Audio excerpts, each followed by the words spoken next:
what do you think about college? Because I know you've been at the fore of a lot of these deals, and I don't want to say anything that's going to get you thrown in jail. But get me in trouble, man. In general, the success seems to be there for all the college conference networks, but to varying degrees. Like, so for instance, I'm looking at SNL Kagan, the media company, and they're saying that the SEC network, which is what, about a year or so old right now, something like that, is already worth, I think they said $4.7 billion is their estimate.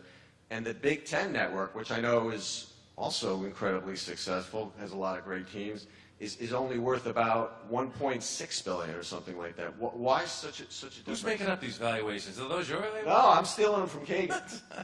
Well, I think it's just, first of all, it all comes down to distribution and price, right? So if you're, the SEC network, right, is able to get, and again, numbers widely reported, $1.40 a subscriber, whereas the Big Ten is below that, and the Pac-12 below even the Big Ten. So it's all, I mean, they're all great models, and I think you're going to, the jury's not out long term on what the best model is, but right now you'd have to say the SEC is the leader in the clubhouse, and it's because they got ESPN, who's able to go to a distributor and say, well, if you want SEC network, you got to take SEC network at my $1.40, but you're also, it's packaged with ESPN and ESPN2.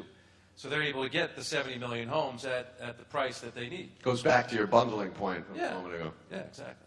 When we were coming up with the idea that we'd hear about these college networks forming their own television networks, it struck me at the time, I wondered, Chris, would there be enough of the pie to go around and make everybody happy? Because SEC is tied to CBS with one TV deal. They have their own TV network now that has games. Has everybody been pretty satisfied with the games that they've had, the coverage they've had? It all goes back to consumption. And, you know, the currency of any product is how many viewers do you have, right? So when you take, I mean, just look at an average college football game. It's a couple million viewers, an average game, right, for a college. And you think about shows like one of my favorite shows, Homeland, right, and all the heat around Homeland. What are they? They get less than 2 million viewers an episode. And so an average college football game in this ecosystem is worth a lot. And when you talk about the SEC, Big Ten has almost 100 games of inventory just for football. SEC's probably got 80, 85 games. The Pac-12's got 78, 80 games.